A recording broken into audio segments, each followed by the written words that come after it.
Muito boa noite, bom dia, boa tarde. Nós estamos diretamente no Dopamina Cash. Dopamina, que é um neurotransmissor que traz alegria, nos faz comprar coisas, nos faz adquirir algo, nos faz buscar pela, pela coisa nova, experiente, né? E hoje, com muita alegria, né? Duas alegrias. Uma porque o Adilson não chegou ainda, né? E nós estamos num momento de paz. E a outra, a grande savana, segundo ele. E outra porque temos aqui conosco uma referência na parte teológica, na parte ministerial, na parte em Joinville, né? E o Brasil inteiro hoje, na verdade. O pastor Clayton, eu vou chamá-lo de Clayton, a gente vai entrar entramos nesse consenso, né, para facilitar mais, Clayton Pomeranian. Quem é Clayton? Clayton nasceu aonde? Faz o quê? Se apresente, pastor, por favor. Primeiramente, Rodrigo, é um prazer estar aqui contigo, um prazer grande, né? Você que é um grande comunicador da nossa igreja, prega aí pelo Brasil todo, é conhecidíssimo, então é um prazer estar aqui contigo e compartilhar essa mesa aqui com os demais irmãos e amigos aí. Bom, eu sou marido da Thaís, né? Tenho duas filhas, a Letícia Taine, dois genros, o Bruno e o Estevão. E desde muito cedo Deus moveu o coração meu assim para amar a sua palavra, sempre querendo me espelhar em Cristo e sempre querendo fazer alguma coisa para Ele, né? Eu sou filho também de pastor, então eu fui criado dentro da igreja, conhecendo desde sempre os meandros e bastidores.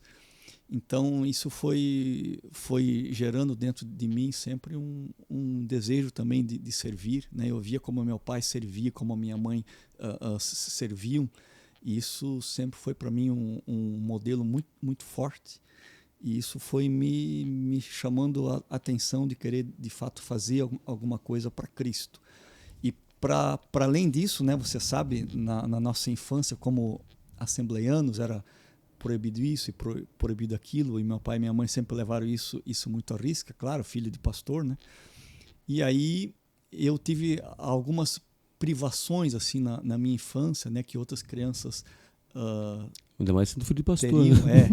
Mas isso se reverteu no meu caso em bem, né? Porque como eu não tinha muitas opções, digamos assim, eu fui para leitura. Então eu li muitos livros na minha infância, adolescência e juventude por conta disso. Mas você gostava ou você já tinha uma educação já de casa? Não, eu gostava muito de ler, desde sempre, né? Desde pequeno eu gostava muito de ler. Daí eu li todos aqueles clássicos antigos, de Heróis da Fé, de Irmão André, enfim, toda aquela lista. As Bíblias enorme, escondidas. E tudo aquilo ali, né? E também, hora ou outra, lendo algum livro teológico, coisa assim. Você antes me falava aqui, antes das câmeras, né? Sobre o teu curso da ETAD. Sim. E eu fiz 2 vezes o curso da ETAD. Por 36 livros? Porque o meu pai, ele foi da primeira turma da ETAD em Blumenau. Só que eu naquela época devia ter pastor Colenda? Isso. Então eu tinha por aí talvez uns 10 ou 11 anos e eu não podia fazer a ETAD, né? Não podia fazer porque eu não tinha idade. Entrou como assistente, só assistindo. Não podia fazer porque também, né? Aí tinha que ter outro livro, comprar livro, enfim. Então o que eu fazia? O meu pai estudava oficialmente e eu em casa, então eu lia todos os livros da ETAD. E fazia então, os questionários dele? Aí não. Aí eu fiz todo o livro da ETAD, mas o que eu fazia era corrigir o questionário dele, né? Às vezes eu achava lá, pai, isso aqui eu acho que não é bem assim não, hein, pai? Aí ele ia lá e tal. Era uma coisa didática, né? Simples, eu achava ele didático, prático. Muito simples. Muito simples, mas é uma base, né? Base boa, né? Para a nossa igreja, isso aconteceu na década de 80, né? Sim. A nossa igreja, que até então não tinha nenhum curso teológico, a não ser o IBAD, mas o IBAD era só através de internação, né? Sim, e aí tinha condições também, né? e Tinha Pindamonhangabas também, né? Em Pinda. E a ETAD assim, entrou, realmente pulverizou o Brasil, e eu achei isso uma iniciativa muito interessante. O pastor Bernard Johnson, ele teve uma sacada muito interessante, porque ele não trouxe apenas isso como um curso teológico. Ele contou uma história, né? Eu não sei se você lembra disso. Se ele não tivesse contado essa história, ele não teria convencido os pastores da época. O que ele contou? Ele contou que Deus mostrou para ele. Deus mandou ele fazer esse curso. E foi isso que convenceu. Lembra que cantava com ele? Era o Vitorino Silva que cantava com ele? Cantava com ele nas cruzadas que ele fazia, isso, né? E tivemos importantes pastores aqui no Brasil que trabalharam com ele. Por exemplo, o Lenay Cabral, né? Sim. É fruto do pastor Bernardo Pastor Lenay é uma referência. Juntos, né? Sabe que eu fico muito contente assim, e alegre? É porque hoje você, né, você não vai se promover aqui e nem é do seu feitio, mas assim, eu olho às vezes, hoje você está nas principais escolas bíblicas, e para ministrar uma escola bíblica, dependendo do local, tem que ter, né, além de todo o conhecimento, tem que ter a parte estrutural, e é legal porque você é nossa, de Santa Catarina. Eu não estou lembrado se nós tivemos alguém ligado em Santa Catarina a CPAD, só pode me corrigir, há muito tempo. Não, eu não me lembro, né? Se você considerar, por exemplo, que o pastor Elenay Cabral, que se não me engano ele nasceu em Rio do Sul, né? E trabalhou aqui a juventude dele, então... Né, mas não tem esse vínculo, né? Porque a gente lembra de Brasília. Faz muito tempo que ele saiu, né? Então talvez não se considere mais. Mas nesse aspecto que você está falando, de alguém que é do Estado ainda... As raízes daqui, né? Ainda mora aqui, tem raiz aqui, eu acho que eu talvez seja o único ainda. E são coisas que Deus, né? Por mais que você esteja mérito, está ali por mérito, também uma chamada de Deus acima de tudo, né? Mas tem coisas que é Deus, porque mesmo que o nosso pastor, por mais abençoado que ele possa nos abençoar, ou nos abençoar para que possamos estar, chegou lá por mérito seu. E eu diria assim, né? É um milagre de Deus, porque a minha infância foi uma infância muito, muito pobre, né? O meu pai, embora sendo pastor, né? Hoje a realidade dos pastores hoje é outra. Sim. Mas na minha infância, né, era muito pobre. A gente não chegou a passar fome, assim, claro, mas a escassez, né, de roupa, de moradia, de tudo assim foi muito para comprar forte. Um livro, né? Não, eu tenho um testemunho muito interessante nessa linha, nessa parte, o Rodrigo, porque o meu pai ele tinha uma bibliotecazinha, mas aquela bibliotecazinha eu logo li tudo, né? Final de semana. E não tinha, né, como comprar livro. E também nós tínhamos pouco acesso, né? Exatamente. Não tinha internet. Aquela época comprar livro era um artigo de luxo, né? Hoje você, por exemplo, eu tenho o Kindle aqui, então hoje mesmo comprei dois livros interessantíssimos aqui no Kindle, a um preço muito bom, livros técnicos assim. Mas naquela época não. Então tinha um presbítero em nossa igreja que percebeu isso, sabe? Que percebeu o meu gosto por ler.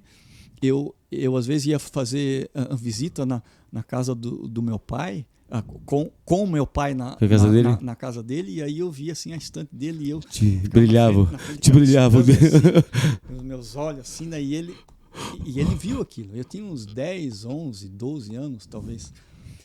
E um dia, num culto de um domingo à noite, ele trouxe um livro. Clayton, eu trouxe aqui um livro para tu ler, né? Eu vi que tu gosta de ler, mas assim, final de semana que vem tu tem que me devolver esse livro. Ele era bem assim, sistemático, né? Aí aquela semana para mim foi moleza ler aquele livro, e domingo à noite eu devolvi para ele. Quando eu devolvi, ele puxou um outro livro da parte dele. A partir de hoje, toda semana eu vou te trazer um livro aqui para você ler, mas você precisa entregar sempre dentro do prazo. Então, Deus usou esse Sim. homem assim, de uma maneira muito especial, sabe? Eu tenho uma dívida de gratidão com ele. Hoje ele já é Está com o morto, Senhor, já já. faz tempo, né? Que ele morreu. Mas eu tenho uma dívida de gratidão com esse presbítero da igreja. Ele pregava muito mal, assim, não tinha, né? Ele tinha tal, mas como Deus usou ele, Sim. né? Como aquilo foi especial, embora ele não tivesse o dom para pregar, mas como o Espírito Santo conduziu ele a Para ser um canal de bênção. a fazer assim, A lhe preparar. um negócio que ninguém faria. Sim, ainda mais livro, né? Eu entendo isso como o Espírito Santo conduzindo ele mesmo a fazer isso, tocou no coração dele, ele foi sensível à voz do Espírito.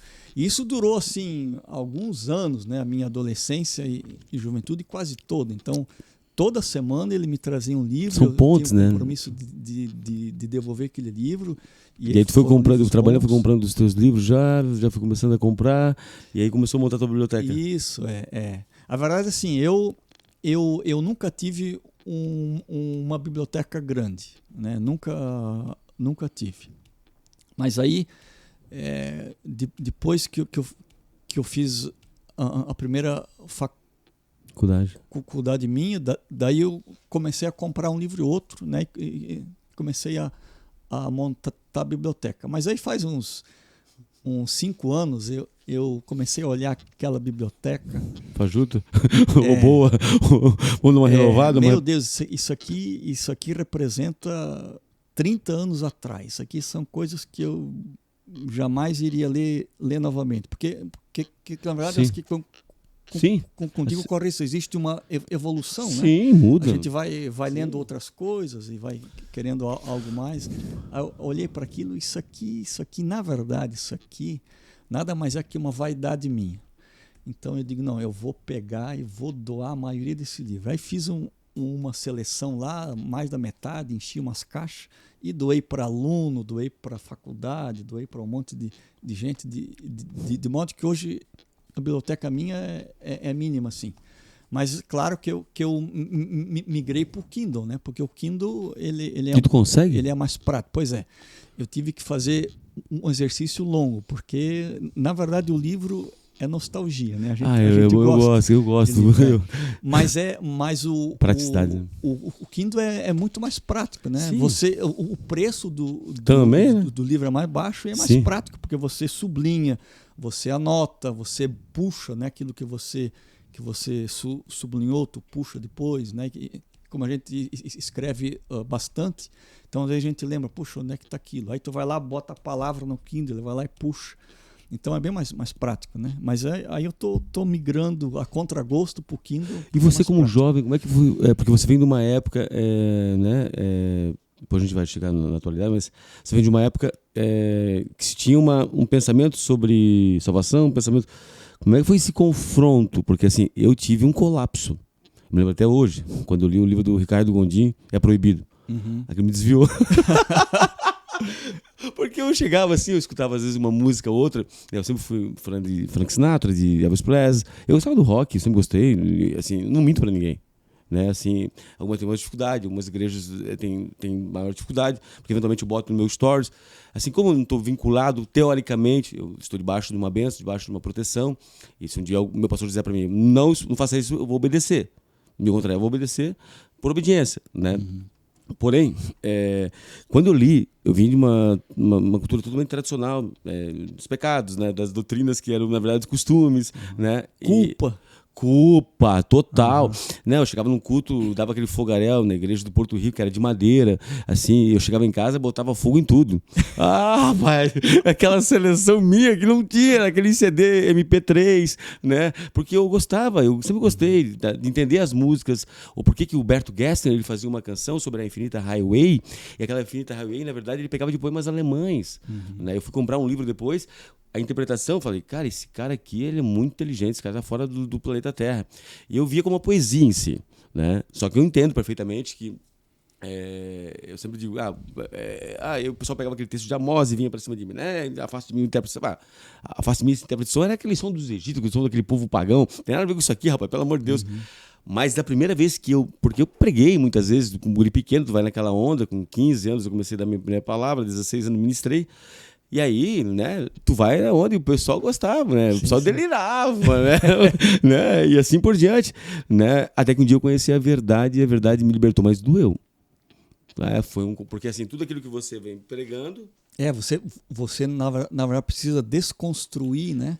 E o Malafaia naquela época, em 97, mais ou menos, ele tinha uma pregação chamada A Liberdade. Rapaz, o pessoal chorando lá na igreja do pastor Jabes de Bom Retiro, era em fita cassete. Um amigo meu, que é o Márcio, está lá em Jacksonville hoje, disse: Rodrigo, isso aqui para você ver. Cara, a primeira vez começou a me dar umas crises conversivas. Eu falei, não é possível, cara. Liberdade, ele fala liberdade e legalismo, né? Uhum. Rapaz, e naquela época nós estávamos aqui, né? O nosso pastor era um homem de Deus, mas todo o contexto que ele vinha, né? Ele vinha, toda a igreja, acho que a Assembleia do Brasil inteira tinha pouco conhecimento sobre essas coisas, né? E se tinha doutrina como costume aí por diante, né? Só que foi um confronto muito grande, porque quando você entra no mundo acadêmico, quando você entra no mundo, vai estudar, vai ler, né? Você começa a descortinar. Sim, claro. Não tem como, né?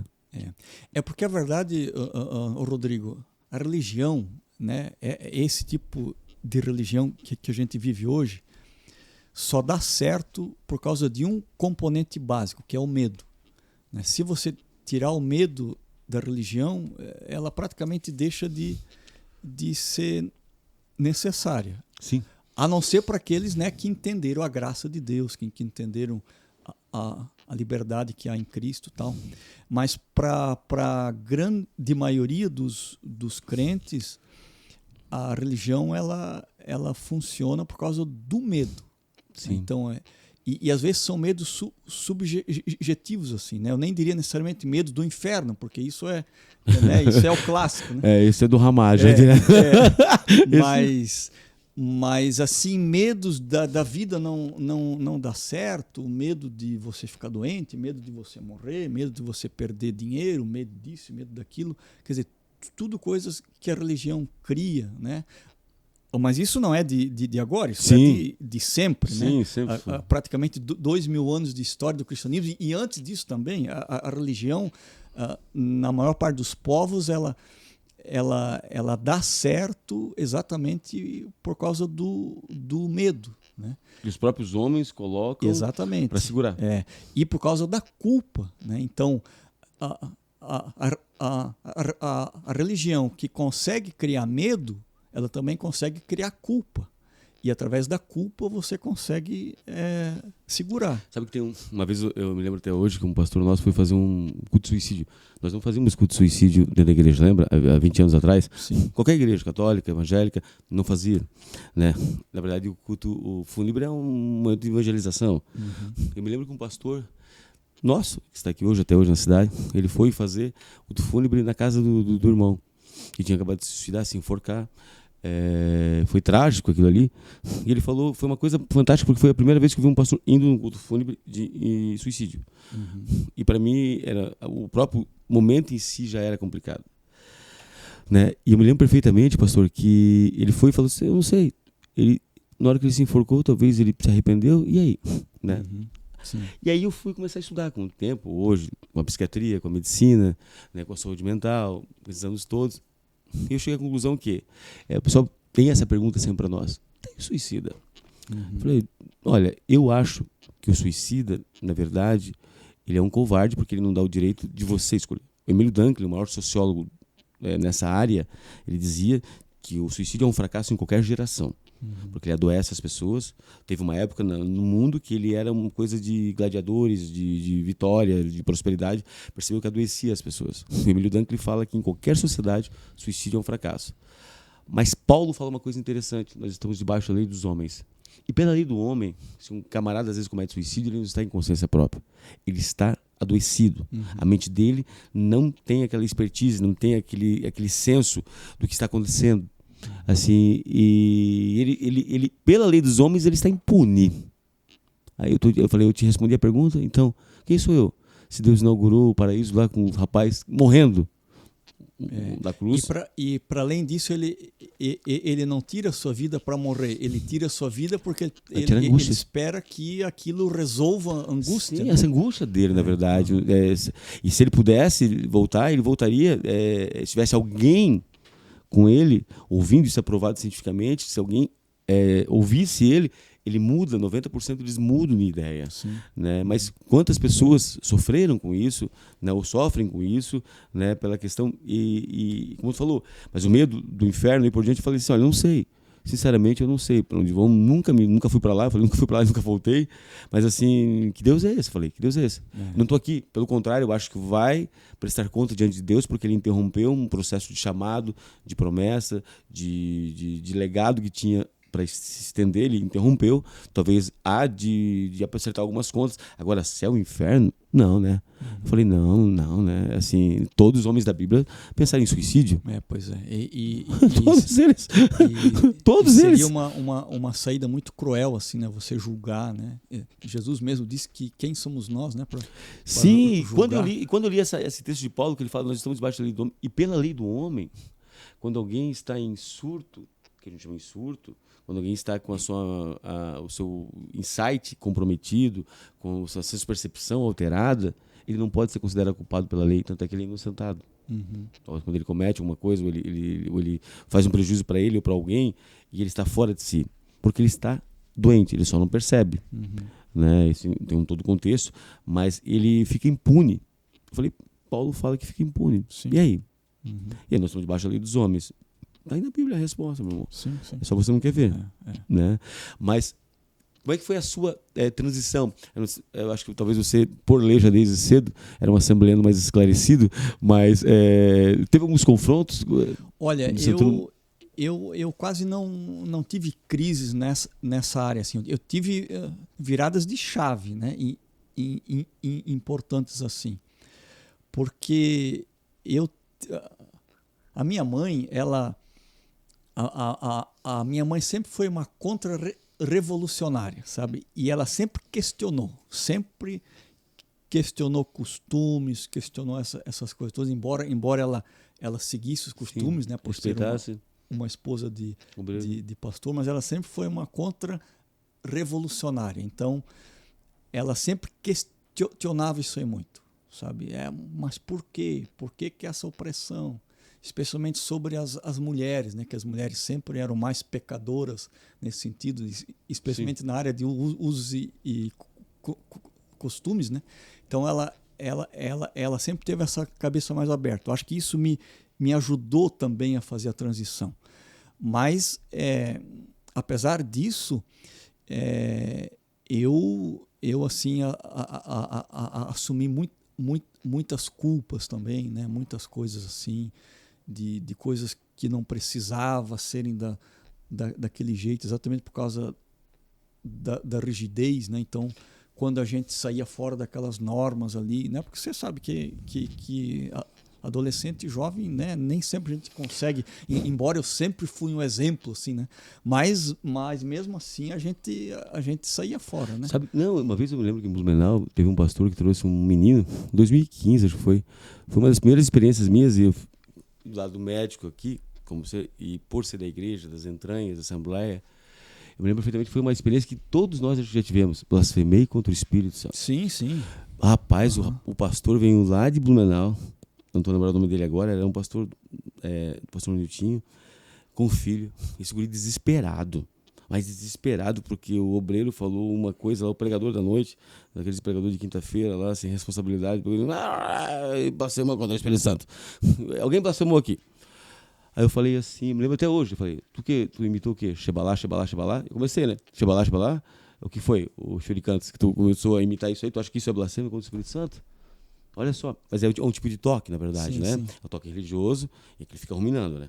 É a obsessão e a compulsão. A compulsão, o cara, ele tem certeza que ele está indo para o inferno, porque a blasfêmia é o único pecado imperdoável, segundo algumas linhas teológicas. Né? Eu falei, olha, pelo que eu sei, blasfemar contra esse Espírito Santo é um pecado que você pode me explicar melhor e até para o nosso público, mas é um pecado que você nega a existência de Jesus, o chamado de Jesus, o propósito de Jesus. É isso que você está fazendo? Você está chamando de Jesus? Porque pensar coisas obscenas de um culto, qualquer adolescente já pensou, meu filho. Quantas vezes no culto eu pensava coisas assim que não tinha nada a ver com o culto, eu ficava pensando, meu Deus, se Deus revelar para uma irmã que eu estou ferrado. Eu estou ferrado. Mas é coisa de adolescente. Claro. E você quer fugir daquele pensamento. Sim, você quer fugir daquele pensamento, não dá. Só que isso tudo vai minando. Gerando culpa, né? Sim. E culpa e mais culpa. Total. E qual que é o pecado que você não tem, não adianta pedir. Né? Eu falei, se brota arrependimento dentro de você... Sim. Eu nunca vi você pode me corrigir, pastor, mas a Bíblia não fala que o Espírito Santo acusou alguém, acusa alguém, assim, com relação a esse sentido. Não tem isso, quem acusa é o diabo. Então não é com ele isso aí. Sim. Só que é difícil, porque aí tem que tratar, tem que mostrar que tem que pegar uma medicação que é para toque, que vai diminuir esses pensamentos, que Deus deixou a química. É outro BO também já, porque tem que pensar, olha, isso aqui foi Deus que fez, olha só, Paulo mandava Timóteo tomar água com vinho, porque ele não mandou o lenço dele, não orou, ele pediu para tomar água com vinho para poder tratar aquela gastrite. Será que Paulo não tinha fé? Não, era uma metodologia de Deus. Aí você tem que tomar essa medicação por um tempo, vai começar a diminuir. E o camarada melhorava. Até porque se você fica muito tempo nessa neurose de medo, culpa e vergonha, né? O teu cérebro, né? Você é médico, teu cérebro começa a produzir aquelas químicas todas, e aquilo é um buraco sem fim, né? Sim, e assim é difícil. Mas o que se tem uma linha de blasfêmia com o Espírito Santo, porque muito tempo na Assembleia de Deus, né? Assembleia de Deus não, falando aqui na nossa região, né? Era o quê? Você pode me corrigir? Nós achávamos que era imitar a língua estranha. Imitar a língua estranha, uma época o terror nos adolescentes era porque tinha língua muito estranha, muita dificuldade, estranho assim, mesmo. Bem estranha. Assim, sabe? Tinha uma assim que... E o pessoal, apesar de não perdoava, né? Imitava mesmo, né? Sem maldade, sem nada. Porque era engraçado, tinha umas engraçadas assim. Tinha coisas assim que era muito extraordinária, assim, você via que era uma coisa divina, assim, com revelação, uma coisa parecida, né? Não sei se você conheceu a falecida irmã Esther, Porto Rico. Ungo. Esther, que é Esther... Não sei se é Esther Ungo. Faleceu, era esposa do Getúlio. Ah, sim, conheci. Certo? Quando ela tinha momentos assim, era um cometa Halley, passava a cada 3 meses, assim, mas não tinha erro, era uma coisa linda e tinha interpretação, aquela coisa toda, né? Mas não tinha, né? Eu lembro até hoje que houve uma época em Joinville, nessa questão toda aí das situações, que ficou muito menina, ficou muito liviano, ficou muito solto, né? O pastor Chatiro tinha saído, tinha entrado o pastor Vieira, que era um homem de Deus, mas ficou muito solto. Me lembro uma vez que ficou numa Brasília, você me lembra desse episódio, talvez te falaram, ficou 3 dias a igreja aberta. 3 dias. 3 dias. Tinha uma irmã lá pregando, domingo à noite. Parecia um avivamento daqueles que deu agora nos Estados Unidos, para que era com louvor. E a irmã pregando e o pessoal não ia para casa. Eu tenho um amigo meu, pessoal, que ele ficou lá. Eu sou tongo, né? Não tomou banho. Que coisa mais doida, que Jesus ia voltar. Aí começaram a deixar a passadeira, deixar o relógio, deixar um monte de coisa. Eu me lembro que eu tinha 16 anos de idade um dia, e essas coisas sem fundamento, sem escola dominical, sem fundamento, né, sem leitura, sem Bíblia. Eu cheguei em casa um dia, tinha um cara lá na casa da minha mãe, muito simples, uma senhora de Deus, dirigente de oração, e o cara botou um monte de coisa, aquele quadro que seguia a pessoa, aquele negócio. Eu falei, não, que isso? Que isso? Que palhaçada isso aqui? E tinha uns bonecos meus de coleção. Eu falei, não, isso aqui já desceu as águas. Desceu as águas lá no Quiriri. É crente. Batizado não. Tu vê, o demônio está em você. Não. E aí a gente se perdeu muito tempo, né, nessas questões todas. E nessa parte, eu era muito... Até hoje, sou muito cético, né, no sentido assim, tá, qual a finalidade disso, qual é o momento disso. Mas esse negócio de línguas, blasfêmia, o que nós entendemos sobre o que a teologia da nossa igreja entende o que é blasfêmia? Porque, não sei, talvez eu esteja um pouco desatualizado, mas não sei se ainda fala sobre isso, se tem uma coisa muito fundamentada sobre isso, se tem uma literatura com relação a isso. A blasfêmia ali a gente tem que entender sobre o contexto em que Jesus disse aquilo. Qual é o contexto? Ele estava expulsando um demônio, né? Se eu não me engano, um demônio, uma cura, agora eu não me lembro, e os fariseus, mestres da lei da época, disseram que ele estava fazendo aquilo em nome do diabo e não em nome de Deus. É nesse contexto que Jesus fala isso. E outro contexto disso também, veja bem, são pessoas instruídas, né, que conheciam muito bem a palavra de Deus, sabiam tudo sobre a palavra de Deus, sobre as profecias, sobre o Messias. Então eles no fundo, eles sabiam que Jesus era o Messias. Só que qual era o problema deles? A instituição religiosa deles, o sistema religioso e o ganho que eles tinham com isso, o poder que eles tinham com isso, eles jamais poderiam abrir mão para dizer, não, esse de fato é o Jesus e eu recebo ele. Então eles, veja bem, de forma consciente, porque eles conheciam a Escritura, eles estavam atribuindo ao diabo as obras que eram de Deus. Ele usava o poder dele de persuasão, de conhecimento técnico, do conhecimento do Pentateuco, para fazer o contrário. Exatamente.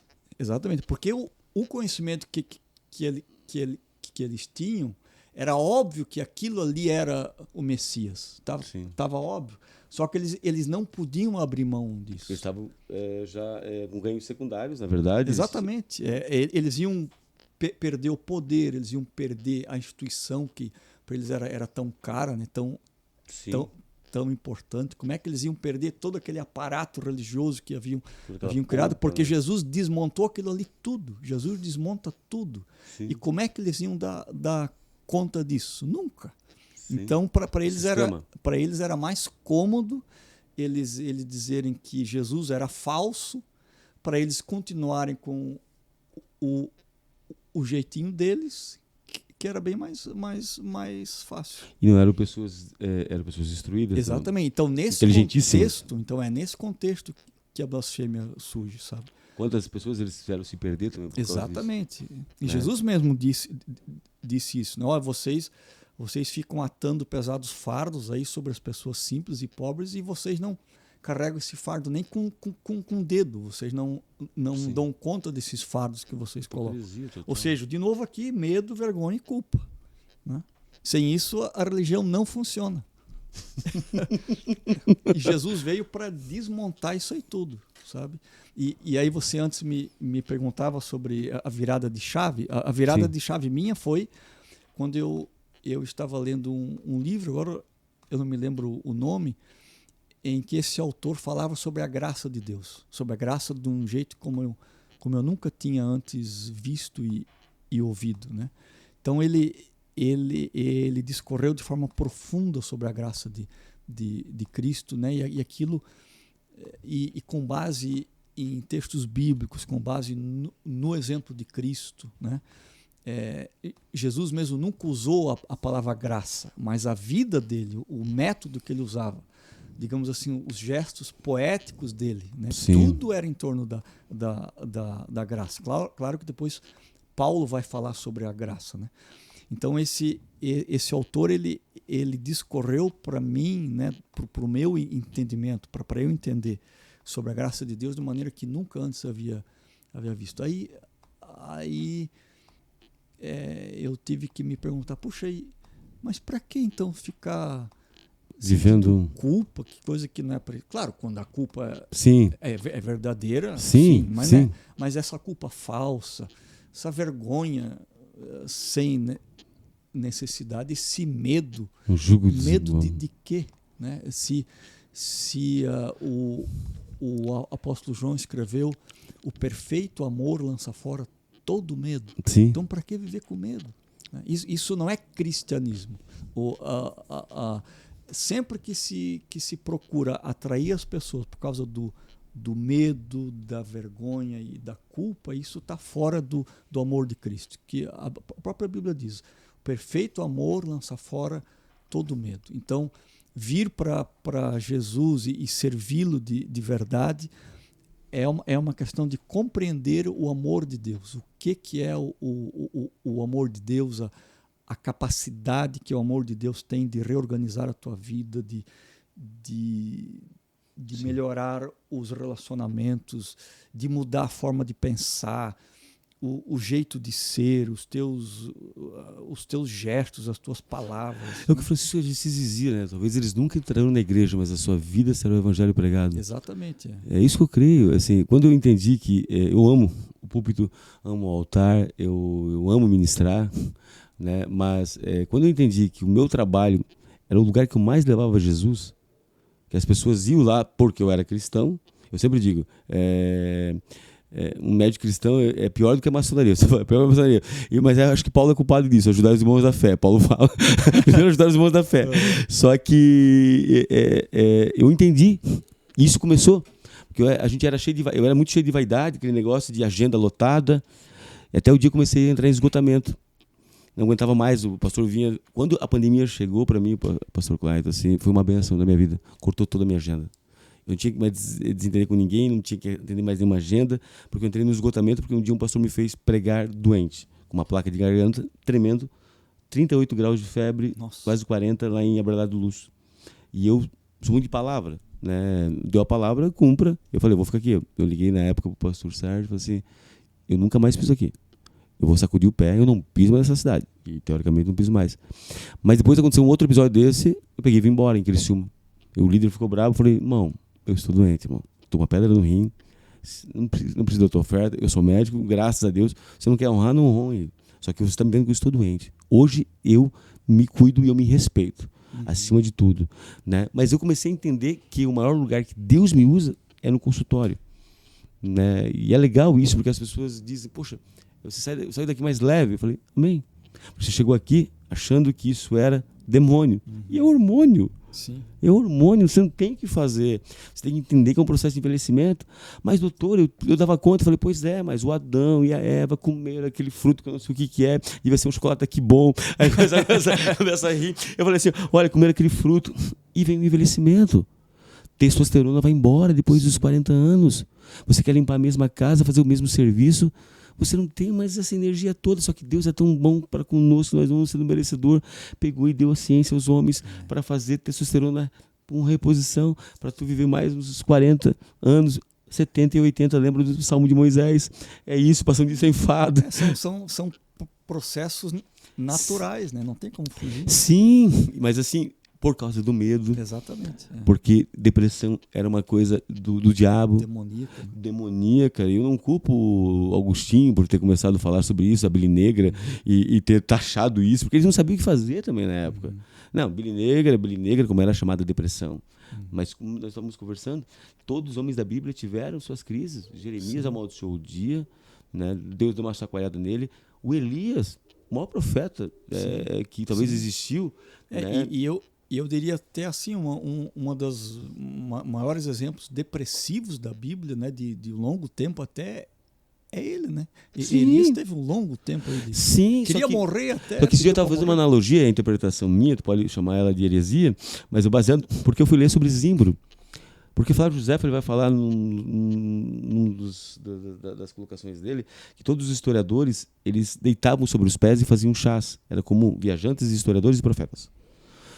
Deus deitou Elias num pé de zimbro. Sabia que zimbro é a única planta do Velho Testamento que é usada para ansiedade e depressão? Ah, é? Sim. Olha só. Deus mostrou para aquela mula teimosa do Elias. Por quê? Elias desce do Monte Carmelo.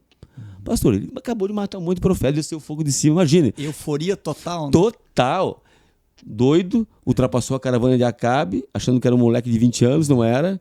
Entrou em esgotamento, chegou. Quando a mulher ameaçou ele, foi só um tum. Porque ele não aguentava mais, ela estava só na carcaça. Gatilho, né? Sim, o gatilho. Ele falou, não, Deus desceu fogo lá, matou todo mundo. Quem que essa incircuncisa vai falar o que de mim? Não, que isso? Aí ele entrou e eu acho que ali teve um conflito muito grande dele. Só que Deus, né? Sim, Deus deu o primeiro passo para ele. Meu filho, bebe zimbro. Por que não toma? Porque nós queremos dar metodologia para Deus. Tem que ser 7 quinta-feira para Deus me curar. Vai ter que ser assim, nas 7 mulheres de Jericó, Deus vai derrubar e pronto, né? E aí a gente esquece que Deus tem as suas metodologias. Exatamente. E é difícil a gente entender isso. Mas aí eu fui ver esse dia, a Bíblia está cheia de segredos. Davi falando para o pessoal comer cevada para aumentar a dopamina. Está cheio, e nós, porque não lemos corretamente, talvez não frequentamos todas as classes Cordeirinho de Jesus da escola dominical, né? Eu me lembro até hoje dessas questões do Velho Testamento lá, que Deus mandou passar figo na ferida de um rei. Está lá porque Deus não curou, pastor. Exatamente. Não tem poder, o onipotente, né? O rei Ezequias, né? Figo era uma planta de cura, cicatrização. Sim. Olha só que riqueza que nós temos, né? Só que aí vem o medo, como você falou. E Jesus mesmo, né? Jesus usou cuspe, usou lama. Sim. Né? Ei, eu sei o que tem o gosto dele, se tinha algum tipo de bicarbonato, uma coisa parecida, se era fogo e glória. Mas ele usou métodos que eram necessários. Jesus chora. Eu acho tão bonito que quando Jesus chora, ele não chora, não é um choro profético quando ele chora com a morte de Lázaro. Eu acho que Jesus foi parcial naquela ressurreição. Eu sempre digo, se teve uma ressurreição que Jesus foi parcial, foi com Lázaro. Vivia com corintiano e flamenguista. Os discípulos tudo complicado. De repente, o amigo dele, ele chora quando ele sabe em João capítulo 11. E não é um choro profético, não é um choro de Domingo de Ramos.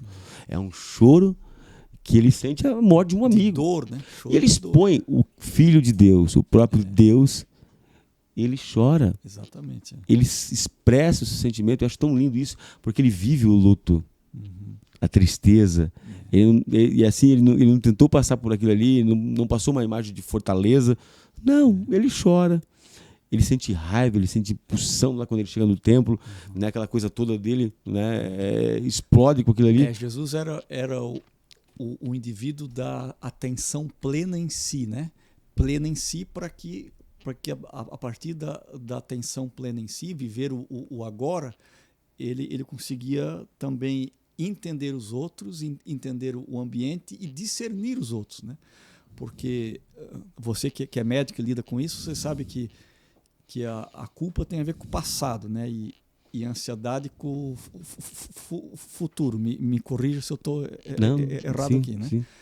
Então, quando a gente não vive o momento presente, a gente vive ou em função do passado ou o futuro, né? E essas duas coisas, elas nos tiram do presente, nos tiram do nosso foco, do nosso alvo, né? E Jesus era uma pessoa que conseguia viver isso, né? Por isso que ele era tão intenso, né? Por isso que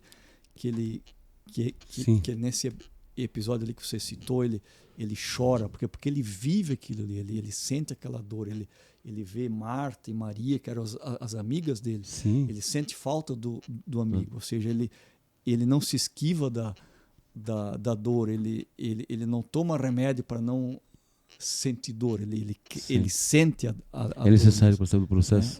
É o processo. O luto, ele é fundamental, ele é uma coisa... Se você não passar o luto, Freud fala, se você enterrar isso aqui, lá na frente nasce. E volta 3 vezes mais. Porque é uma coisa curadora o processo do luto. Sim. Né? Mas ele é necessário. Hoje eu atendi... Porque o luto ele pode estar em separação, ele pode estar em morte. Né? E é necessário. Porque vem os nossos questionamentos com Deus, com relação a principalmente morte. Até mesmo uma xícara. Se tu gosta muito dessa xícara, tu quebrar, tu vai ter um luto da xícara. Né? Sim, que às vezes for uma peça única, rara, né? Não tem. E aí é uma questão assim, não é um apego a isso. É realmente... E é necessário passar por isso, para que você possa crescer. Uma pessoa que não passa pelas frustrações e pelo luto, ele tende a nunca amadurecer, na verdade. Nunca amadurecer. E às vezes Deus nos prepara, eu sempre digo, Deus nos prepara para que a gente possa ser bênção na vida das pessoas. Sim. Né? E nós temos essa dificuldade de entender isso, porque é pregado no nosso meio, Brasil, se eu falo Brasil já inteiro, né? Eu sou contra a ideia não, é só vitória. Eu falei, não é só vitória não, irmão. Assim, amém, é só vitória, nós já somos salvos em Cristo Jesus, mas a vida nossa é uma vida, como diz altos e baixos, é para crescimento, é eu saber lidar com a minha inteligência emocional, é eu saber que eu posso quebrar, que ninguém está seguro. Exatamente. Né? Que ninguém está seguro, que como se caminham as coisas, tendem a ficar mais difíceis. Né? Eu falei assim, as coisas têm que ficar cada vez mais difíceis. E tem gente ainda que se pergunta, por que Deus me permite passar por isso? É a vida, é natural, a vida é a vida. Né? Sim. Tem coisas boas, tem coisas ruins, uns sofrem mais, outros sofrem menos, mas tem a ver, não tem a ver com Deus, tem a ver com a vida. Né? Sim. Agora, aí a diferença é como nós encaramos isso. Né? A gente pode encarar como um meio pedagógico da parte de Deus para nós, ou a gente se afundar em autocomiseração, autopiedade, um monte de coisa. Né? Me lembro quando minha mãe faleceu, a primeira revolta do luto é Deus, sabe? Qualquer ser humano. Sim. É Deus. Deus tem que amarrar o culpado. Então não tem culpado, teoricamente, se é câncer, é Deus. Se é uma fatalidade, é Deus. É uma criança que morre, é Deus. Eu me lembro quando a mãe faleceu, eu estava voltando da faculdade, estava 7 anos fora já, 6 anos fora, e eu ia ao cemitério toda semana. E assim, eu ia conversar com Deus. Nunca fui lá. Uma vez questionei só, mas eu sabia que Deus não ia curar. Eu sabia que Deus não ia curar, porque quando eu dobrei o joelho, e eu tinha muita fé nessas situações, e eu senti ele falar comigo, não adianta, Rodrigo. Lá em Uberlândia estava. Não adianta, Rodrigo, que eu não vou curar. Tanto é que não curou. Deus curou coisas mais complicadas e terríveis que eu achava que seriam irreversíveis. E a minha mãe era só uma cirurgia que deu errada, complicou 50 anos, não voltou. Né? E um dia ele falou comigo, eu não ouvi a voz de Deus, tá, gente? Acho que não teria ouvido para isso também, mas eu senti, e ele me lembrou de um versículo que eu vi uma vez o pastor Cisernando, que era um senhor muito simples, que era um vice-presidente de Joinville, pregando sobre João capítulo 5. O que eu faço agora tu não entendes. E aquela foi a resposta para mim, foi o alento. E aí eu pedi um dia, e essas são as incógnitas, eu sempre digo, então não está na Bíblia isso aqui, irmão. Se não está na Bíblia, é Deuteronômio 29, as coisas escondidas pertencem a Deus, reveladas. E eu sonhei com a minha mãe, porque eu não tive a oportunidade de dar despedida com ela. Eu tinha uma angústia dentro de mim, porque eu e a minha mãe eram muito parecidos, então a gente se confrontava, mas a gente era carne e unha. Né? E eu disse, mãe, eu estou indo fazer medicina para voltar, para dar um pouco de sustento para a senhora, para ajudar a senhora trabalhou pela gente, a senhora cuidou da gente. E Deus fez e me permitiu, essa acho que é a primeira vez que eu estou relatando isso, ele me permitiu sonhar com ela. Minha mãe estava no paraíso, não sei de Abraão, eu não sei o porquê, né? E mesmo que a minha convicção, ela não falou nada para mim, ela só disse para mim, tá tudo bem. No olhar dela, e eu acordei com uma paz daquele dia em diante, porque eu não tive oportunidade, porque quando eu cheguei no hospital ela já estava morta. Eu peguei o voo para Curitiba, a médica me ligou, e eu levei 6h30 de Curitiba a Joinville. E aí eu sonhei 2 vezes com ela, nunca mais sonhei. E a segunda vez ela falou, cuida da tua irmã. E mãe, a voz do inconsciente. Eu falei, brinquei com ela, brincava muito com ela. A senhora podia me levar pra guerra. Podia pra guerra, cuidar da minha irmã, cuidar da irmã das meninas. Porque foi para isso que você foi fazer medicina também. Pois nunca mais. Eu tenho certeza que o Espírito Santo permitiu, sim, claro, né, que eu visualizasse ela, né, ou a imagem que ela representava, né, para me dar descanso e cura. Né, assim, e tinha dias, assim, teve dias, eu me lembro até hoje, que eu ia ministrar, por exemplo, numa igreja, 2, 3 mil pessoas, e aí quando eu chegava em casa, aquela solidão, porque perder mãe, perder pai, é uma coisa órfã, ainda mais de forma prematura. Aí eu comecei a olhar para o outro, entender o processo pedagógico que você falou de Deus. Falei, tem gente que perdeu a mãe com 10 anos, cara. Exatamente. Tem gente que perdeu a mãe com 15 anos, mano. Né? E a gente sobrevive, porque aí eu entendo que quando você gruda na espiritualidade, né, isso ajuda bastante. Fiz terapia, tomei medicação naquele momento de 6 meses ali, porque para não decair cada vez mais, para me blindar. Né? Mas uma vez eu entrei dentro do meu apartamento, eu morava num apartamento na época, e comecei a chorar e gritar, porque eu tinha visto uma máquina Singer, e aquilo me deu um gatilho muito grande, que era infância. Era tua mãe. Sim, porque a gente aprendia a dirigir, olha, a máquina Singer, de costura. Né? Lembra? Sim. Rapaz, eu entrei e o segurança, o porteiro falou, ô doutor, tá tudo bem, hein, doutor? Estou dizendo uma coisa, eu falei, deixa eu chorar, miserável. Eu tô com saudade da minha mãe, é só isso, ninguém morreu, eu tô sozinho aqui, não tô doido, não tô rasgando nota de 100, só estou com saudade e eu preciso expressar essa saudade que eu estou. Sim. Né? Porque eu tô com muita saudade, eu só queria um café de 1 minuto. Aí um dia alguém falou para mim, mas Deus não vai dar essa oportunidade, tu vai querer ficar 1 minuto. Eu falei, é muito fácil para falar quem não tá 10 anos sem falar com ela. 1 minuto é uma eternidade, cara. Agora é muito interessante, né, que muitos cristãos talvez imaturos ou por falta de aprendizado mesmo, né, de terem ouvidos sobre isso, tem aquela ideia de que uma vez sendo cristãos, né, estando em Deus, eles vão ser poupados de uma série de coisas na vida. Não vão ser poupados de nada. Eu acho que pior. Pior até, pior. Eu acho que no meu caso é até pior, né? As coisas que eu só apanho. Mas aí é que tá, né? O salmista disse: ainda que eu ande pelo vale da sombra da morte, não terei mal algum, porque tu estás comigo. Ou seja, andar com Deus não significa que não vá passar pela dificuldade, pelo vale da sombra da morte, pelo sofrimento, pela perda, por isso ou aquilo. A diferença está nesse cuidado de Deus sobre a vida. Por exemplo, quando Deus te mostrou a imagem da tua mãe, na verdade é um cuidado dele. Sim. Né? E a gente precisa estar atento a esses cuidados Sim. de Deus, que são às vezes coisa bem boba, né? Sim. Mínima, pequena, mas que é o cuidado dele sobre a nossa vida. É um bálsamo. E é isso que muita gente não entende, né? De que o agir de Deus é nesses cuidados, nesses meios de graça, nessas coisas que brotam assim da coisa mais impossível, às vezes mais idiota, né? Mas é Deus. Deus dá uma simplicidade, agindo, né? Uma simplicidade, a gente quer ver uma apoteose, uma coisa de Hollywood. O problema é que por ser tão insignificante, às vezes a gente não consegue ver, não consegue enxergar, não consegue perceber que é Deus, né, que tá fazendo, Deus que está agindo. Doutor, você hoje é coordenador, você é coordenador hoje do colégio. Eu sou diretor do colégio. Do colégio evangélico, da faculdade Rafidim e da área social da igreja. Esses três ramos aí.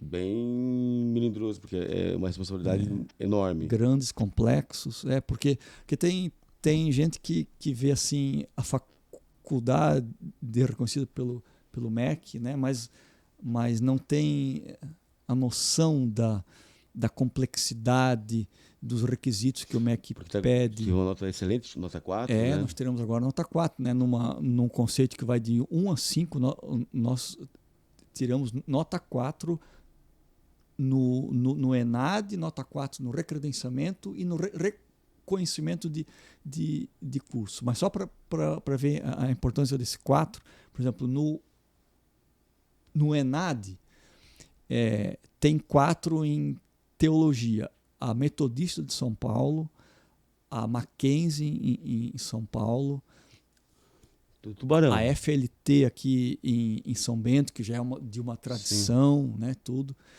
E por exemplo, a PUC de Curitiba tem 3 no curso. Uma superestrutura, uma história já. Pois é. E as outras faculdades teológicas aqui no Brasil, ligadas à Assembleia de Deus, tiraram 3, 2, né? E nós somos a única faculdade pentecostal no Brasil que tiramos 4. Nenhuma mais tem 4. Nós somos a única. Isso é um trabalho já de quanto tempo? De muitos anos. Nós começamos a trabalhar com reconhecimento do curso quando eu assumi a Refidim em 2005. Então nós tivemos que formar corpo docente porque aqui no estado e nem aqui perto não tinha mestres em teologia, não tinha doutores. Sim. Então a gente teve que formar isso aí tudo. A biblioteca nossa era muito precária. Nós gastamos mais de R$1 milhão para ter uma biblioteca boa. O nosso prédio ali era um prédio antigo, tivemos que adequar a bombeiro, a cadeirante. Agora a gente está passando a igreja, agora a igreja está fazendo, né? Mas até então foi a instituição mesmo que fez, né? Mas agora está se fazendo a readaptação do prédio, modernizando o prédio, mas é um investimento muito grande, muita persistência, né? Muita luta, muito enfrentamento assim, para a gente chegar onde a gente chegou hoje, né? Esse 4, eu já disse ali dentro que é um presente de Deus, assim, uma graça de Deus mesmo sobre a instituição, um presente para a Assembleia de Deus em Joinville e para o Estado mesmo, né? Porque é o coroamento Sim. da bênção de Deus sobre a instituição e também do esforço, né? Porque você mesmo sabe, você estudou e sabe que o estudo ele demanda muito esforço, muito gasto, muito custo, né? E no nosso caso ali... Não ganho imediato, é um exato. ganho a prazo. E no nosso caso ali a gente tinha que trabalhar e ao mesmo tempo estudar e fazer mestrado e doutorado trabalhando, meu irmão, com texto para ler, com dissertação e tese para entregar, com artigos para entregar, com meta para cumprir. O cara já sai meio sequelado, sempre digo. Não. Mestrado, eu fiz mestrado. Lesado, né? Sai lesado. Eu saio odiando o professor, monitor, todo mundo que tá. Mas é necessário, é um processo, né? Seu mestrado foi sobre o quê? O meu mestrado eu tratei sobre a oralidade na Assembleia de Deus. Como assim? Nós sempre fomos uma igreja que não teve assim muita ênfase nos estudos, era um povo mais simples, né? A gente sempre teve aquela ideia de que Jesus está voltando logo, então para que estudar, né? Enfim, todas essas coisas que eu não estou aqui dizendo que estavam erradas, eu estou aqui relatando o tempo, a época que eram, né? Então a gente nunca teve assim muito incentivo pro estudo, né? Eu falo anos atrás. Então a teologia nossa, diferente das igrejas históricas, que é uma teologia mais escrita, né? uma teologia mais abstrata, a teologia nossa sempre foi uma teologia mais oral, né? Passada do púlpito, as pessoas passavam de uma para outra de forma oral. Então eu tratei sobre isso, sabe? A importância da oralidade na construção de um arcabouço teológico que desse conta, né, até hoje que desse conta, né, de constituir o que a gente é hoje. Aí, claro, mas junto com essa teologia mais oral, a gente não quer dizer que não tivemos uma teologia mais escrita. Por exemplo, as revistas de escola dominical, que foram lançadas pela primeira vez em 22, 23, se eu não me engano, como um encarte, né? As próprias revistas de escola dominical são uma espécie de teologia escrita, mas uma teologia escrita que refletia muito mais a oralidade, né, do que o estudo em si. Então essa foi a dissertação minha. E aí fiz também uma pesquisa de campo para entender como essa teologia chega nas pessoas, né? Como ela interfere, como ela muda as pessoas. Então eu discorri sobre isso. Nas músicas, né? Por exemplo, as nossas músicas, especialmente a harpa cristã, e aqui eu não me refiro à harpa cristã como alguns aí saudosistas, né? Eu me refiro a como essa teologia oral que está presente na harpa cristã, que é transmitida nos cânticos, as pessoas cantam às vezes e nem percebem direito que estão cantando, mas na verdade aquilo ali está formando a teologia através da oralidade, né? Então eu discorri sobre a importância disso, o testemunho nos cultos, né? A narrativa. Então a teologia oral ela funciona muito com a narrativa e o mais interessante disso, que Jesus era um teólogo da narrativa, né? Jesus contou muitas histórias. E os evangelistas só se lembraram da maioria das coisas que Jesus ensinou exatamente porque ele contava histórias. Então, se ele tivesse ensinado de maneira abstrata, como um filósofo, por exemplo, certamente nós não teríamos tantos registros sobre o que Jesus ensinou. Mas exatamente porque a teologia dele era uma teologia oral, é que os apóstolos, depois que escreveram, né, eles lembram, Jesus contou tal história, essa história queria dizer isso, isso e aquilo. Então eles contaram. E a nossa Bíblia, 70%, 80% da nossa Bíblia também é teologia narrativa. Né? Então, 100%.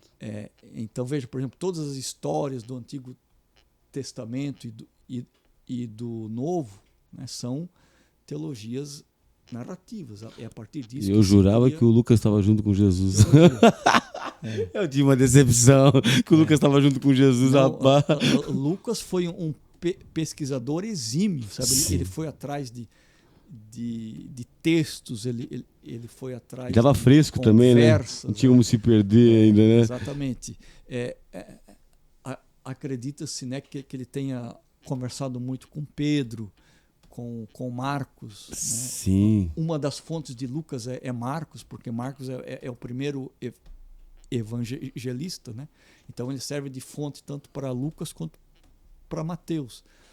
E Lucas, de fato, ele foi o cara que foi atrás, né? Ele pesquisou, sim, ele leu, ele estudou. E o evangelho dele é uma coisa... Não, é de uma riqueza fantástica. Ele vai falar sobre a humanidade, né? E mais para além disso, o Rodrigo, o Lucas, ele faz um negócio que os outros não fazem, que é mostrar o quê? Mostrar o poder do Espírito Santo, primeiramente sobre Cristo e depois sobre os apóstolos, sabe? Lucas é o único cara que registra elocuções verbais eloquentes. Por exemplo, ele registra o cântico de Maria, o cântico de Isabel, o cântico de Simeão, que são elocuções verbais que naturalmente a pessoa não faria. Ela faz sob o domínio do Espírito Santo. E Lucas também é o único evangelista que diz assim: Jesus exultou no Espírito. Isso é de uma riqueza teológica para nós que somos pentecostais e cremos na atuação do Espírito Santo, é de uma riqueza fantástica. Porque quem é que exulta no Espírito Santo? Hoje somos nós. Sim. Exatamente do mesmo jeito que Lucas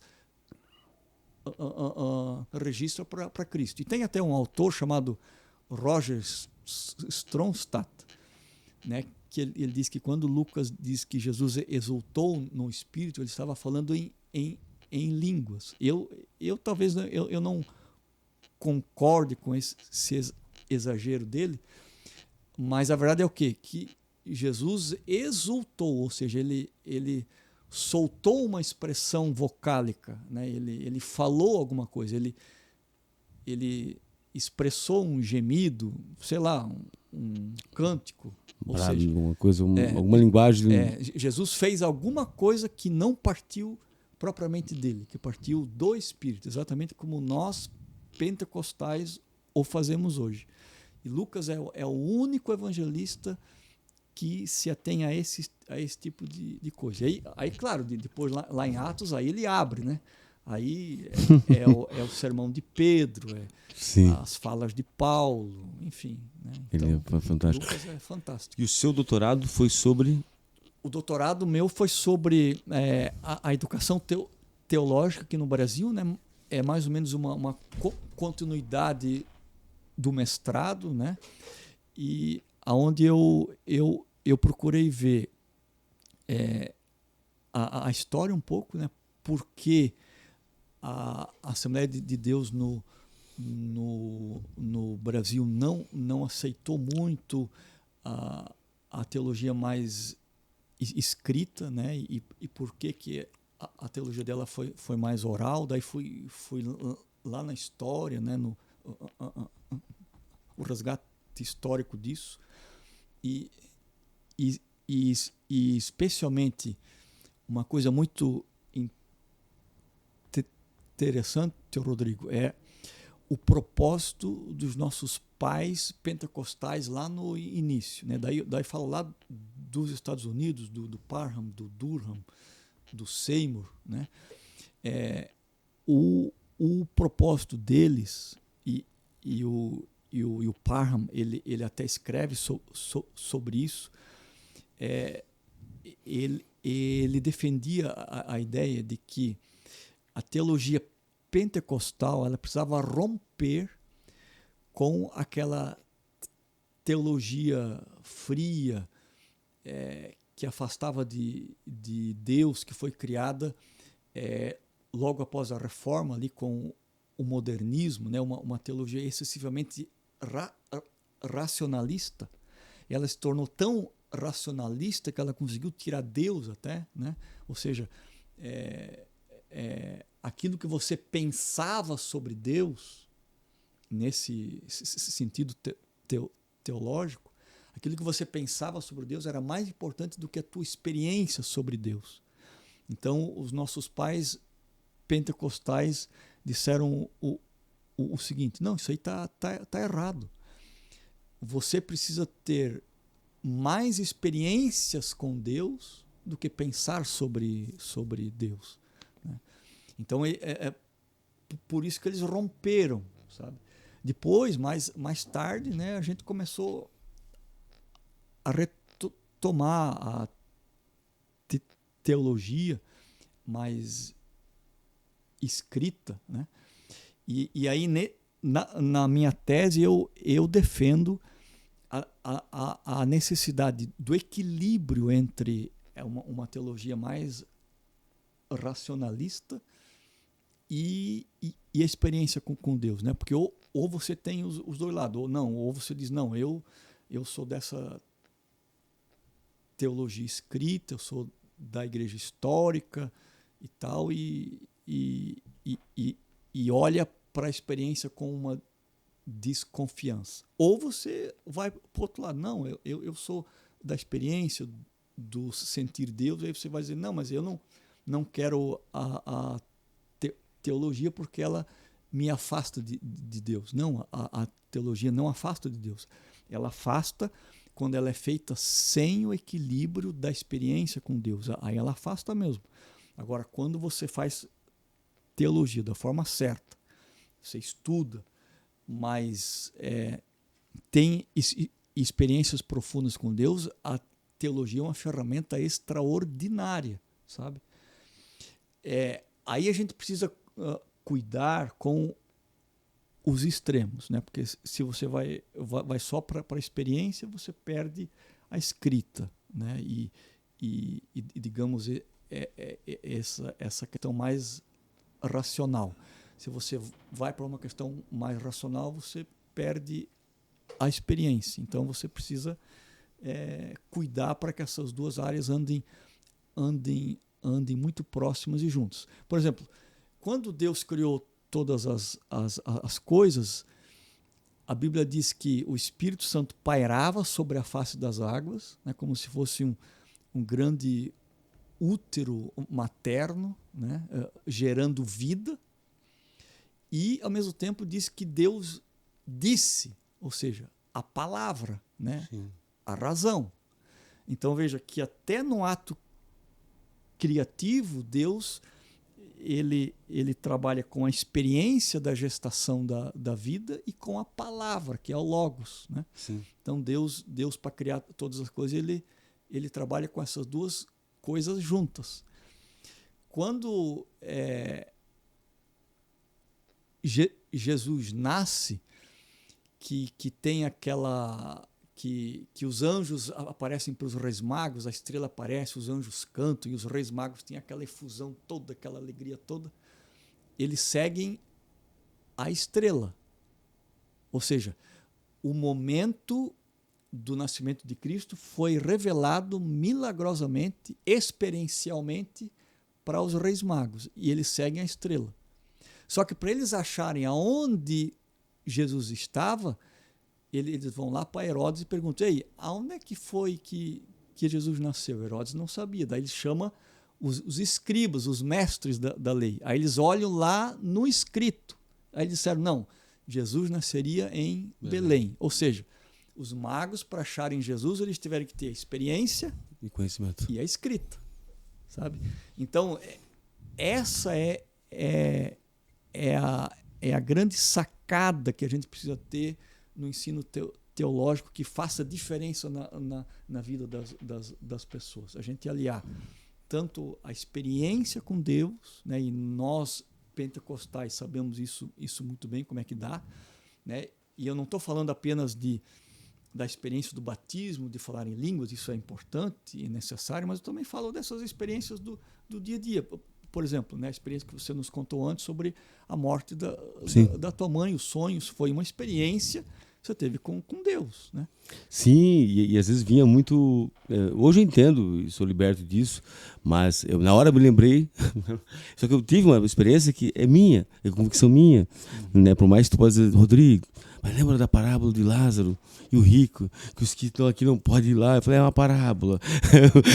Os que não podem se comunicar. Pois é, então me explica o negócio de Samuel, então, falando com a mulher lá dos mortos, veio o doutor estranho e abriu um portal lá. Então. Eu falei: irmão, deixa assim, não tenta confundir lá no céu. Eu tenho certeza que foi, eu precisava eu, Rodrigo, não sou melhor do que ninguém. Sim. Mas Deus sabe, Deus, ele é detalhista em algumas coisas e ele sabe que eu precisava daquilo ali. Sim, claro. Porque eu me sentia falta de não ter dado um abraço, um adeus, né? Eu não estou falando de um objeto estranho, falando da minha mãe, da mulher que me gerou, da mulher que eu acordava 3 horas da manhã e estava orando por mim, né? Que me levava forçado na escola dominical e ficava às vezes na consagração, e criança com fome no Brasília, eu ficava perturbado. Né? Eu fui apresentado no Brasília pelo falecido pastor Pedro Monteiro, né? E assim, eu agradeço porque foi tudo fundamento, né? Isso é uma coisa que você falou, esses negócios de palavra, de questões. Eu lembrei até agora, eu estava falando do cuidado disso. Nós passamos uma época muito difícil aqui na década de 90, porque às vezes vinha um pregador muito bom, e vinha de Curitiba, geralmente de São Paulo, e eu era aquele adolescente que tinha 16 anos, tinha encontrado Jesus, e eu gostava de um cara que pregasse bem, que explanasse a palavra, e geralmente o pessoal era de São Paulo, né? Assim, e aí eu ficava perturbado, rapaz. Só que eu não podia abrir, porque eu era o carnal, eu era sem visão, eu não ia pro monte, eu ficava no monte, mas eu sempre, né? Eu me lembro até hoje que uma vez o pastor José Aristides estava pregando, e ele tinha uma forma diferente de pregar, ele pregava de uma forma diferente sobre o vaso, as mensagens dele do vaso, você em 2, 3 igrejas ele pregava sobre o vaso. Mas Spurgeon dizia que uma mensagem para ficar boa tem que ser pregada 100 vezes, né? Então tá desculpado.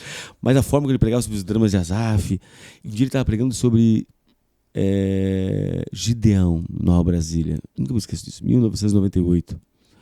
Era mensagem fantástica. E aquele jeito do Aristides de pregar. Calma, né? Não, E assim, era um contraste com a Assembleia de Deus, porque, né, o pessoal já queria dar rodopiada e pular. E ele, de um jeito, pastor da igreja sede em Curitiba, mais calmo, mais tranquilo, mas uma profundidade, fez Pindamonhangaba, né? Rapaz, do nada começa umas profecias. Eu comecei a ficar perturbado. Essa mensagem já vai acabar. Dito e feito. Não acabou. Porque aí enfrentou um profeta e falou: meu filho, quem manda aqui é o meu espírito. Eu cheguei pro pastor e falei: que bom, né, que esse profeta não consegue controlar, né? Ele não tem esse controle, essa impulsividade dele, esse demônio dessa impulsividade. Eu não falei demônio da impulsividade, mas eu falei essa coisa de impulsividade não consegue controlar, né? Uma mensagem como essa, amanhã vamos ouvir quem vai pregar aí, né? Vai misturar, vai colocar Jó com Abraão e vai misturar com Apocalipse, vai virar uma bagunça. E de feito, no domingo, infelizmente, ele teve um problema, não pôde vir, né? Depois a gente teve outra oportunidade de ouvi-lo, né? Mas teve uma época muito difícil dessa situação, porque era muita meninice, como diz Paulo, né? Paulo vai falar sobre isso, né? E era difícil, porque, poxa, a palavra é a palavra. Eu aprendi com a igreja presbiteriana que na hora da leitura você nem se mexe, que é a forma que Deus está falando literalmente. Sim. Você pode, né? Você está sendo um instrumento, né, de Deus. Né? E é engraçado porque eu vinha na Assembleia e na hora da palavra a gente ia pro banheiro, ou na hora da leitura, até na leitura. E assim, eu agradeço a Deus os 6 anos que eu passei na igreja presbiteriana de Minas Gerais, que até na leitura Deus me livre, era um sacrilégio você se levantar. Deus me livre. É pior que a luterana, nem compara. Não se mexe. E assim, essa educação eu carrego, assim, porque realmente é a forma, é a hora que Deus está falando conosco, literalmente, quando está sendo a leitura da palavra, teoricamente. Né? Não tem como dizer que Deus não está ali falando com a gente, né? Porque é a forma que alguém está interpretando, alguém está entonando ela, usando ela. E eu vi uma época muito confusa, difícil, né? Depois passou. Né? Depois tivemos uma época muito de crescimento e uma época muito boa, de muitos ensinos, né? Eu tenho até hoje saudade da Eborge, né? Eu gostava da Eborge, vi uma turma abençoada, né? Você lembra? Sim, claro. O falecido pastor Valmor, ele acho que foi veio do pastor Vieira, depois, né, o pastor Valmor veio era 7 dias, lembra? Sim. Era 7 dias, lotava, né? E era assim, o mais fraco ali dava a cortina em nó, né? Eu ficava vendo assim, né? O pessoal bom. Rapaz, lembra uma mensagem do Messias sobre Estevão, um diácono? Rapaz, eu queria ser diácono. Daquele jeitão dele, né? Quando ele queria pregar também, quando ele não queria pregar, só Jesus na causa, né? Sim. Mas quando ele estava orando e pregando, não tinha a inspiração dele. Me lembro do pastor Enoque, lá de Goiânia, o Lauri, né? Com muito conhecimento, uma forma mais assembleana. Wagner Gabi também vinha, né? Wagner Gabi, tinha o João Maria Helmer falou assim. João Maria ficava triste que só sobrava Mateus 24 para pregar. Uma vez o tio olhou e falou assim: o que sobrou para nós pregar? Eu falei: Mateus 24 só.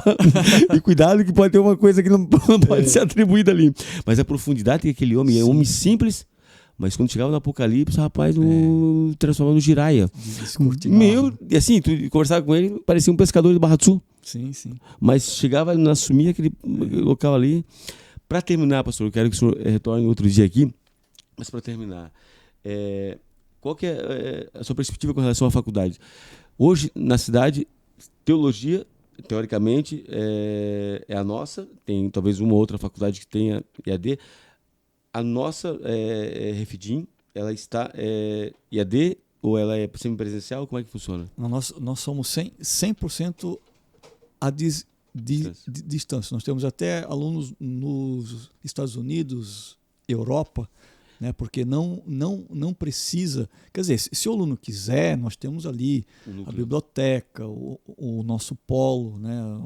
O aluno pode ali conversar com a gente. Nós temos eventos também que a gente faz para trazer alunos, mas ele necessariamente não precisa ir ao polo, né? Então ele faz a matrícula dele à distância, ele assina os documentos no portal, ele estuda através do portal, tudo à distância. Então fica muito prático.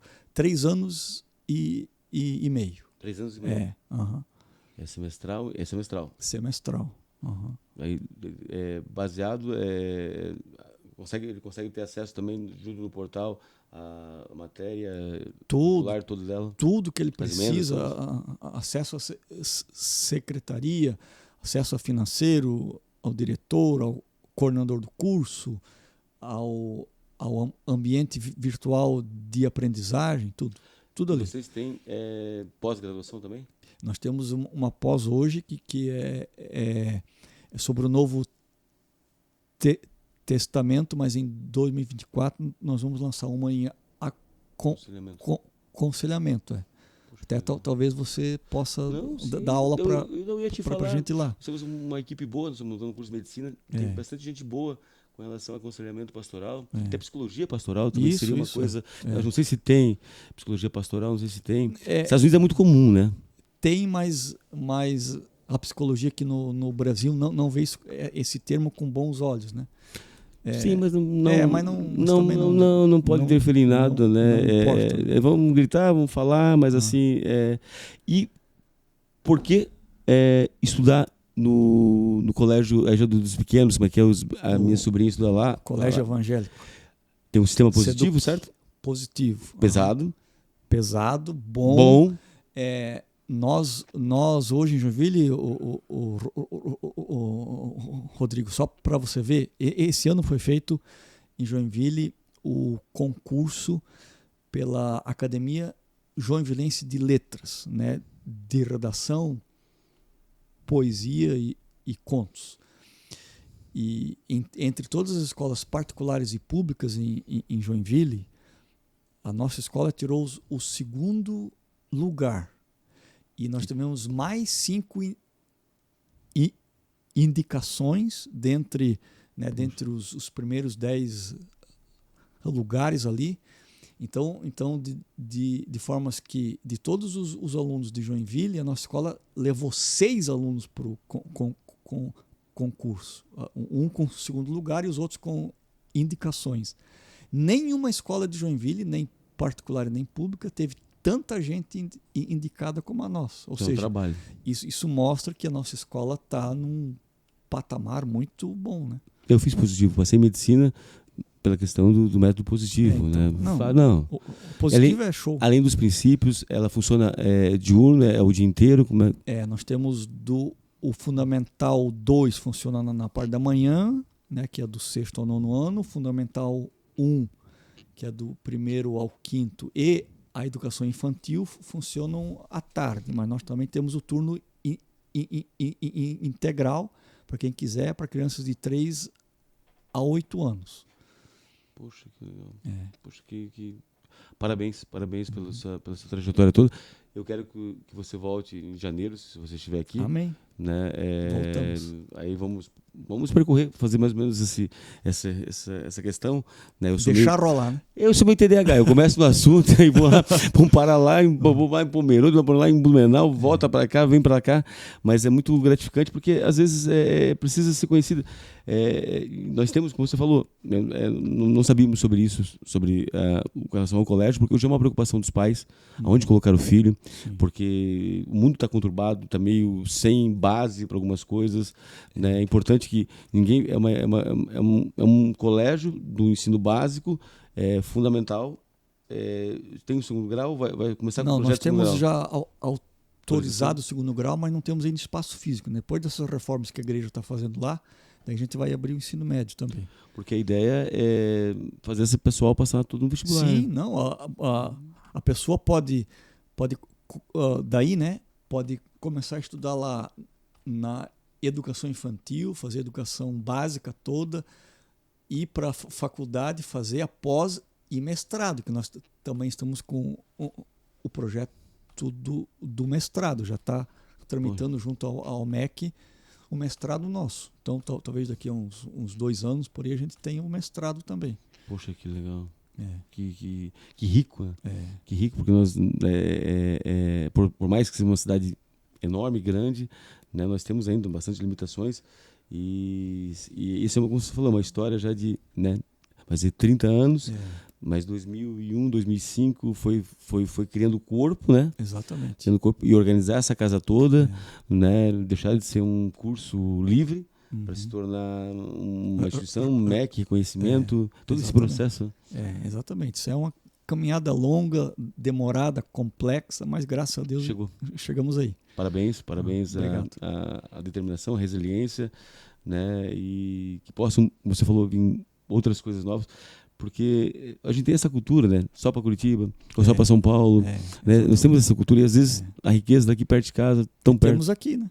Sim, ao lado aqui. Sim, o colégio mesmo, eu fiz questão, né, na época eu me lembro que eu liguei para você, conversei, e ela apanhou um pouco, ela vinha de um colégio estadual, eu falei, eu não tive essa oportunidade. E eu apanhei, o tio passou porque se esforçou e era inteligente, mas poderia ter sido um pouco mais fácil. Sim. Então tu vai entrar já com um estudo positivo, vai apanhar o 1º, 2º ano, depois vai embora. Depois Pega no tranco, vai embora, se iguala a todo mundo, chega um 2º grau com ensino positivo, não tem como não passar no vestibular de medicina, engenharia, onde quiser, não tem, é uma estrutura, um preparo, né? E os resultados vão estar aí. Exatamente. Obrigado, pastor. Obrigado, Clayton. Deus te abençoe poderosamente. Uma ótima semana. Eu que te agradeço e foi um prazer estar aí contigo nesse papo gostoso aí. Obrigado, Deus abençoe.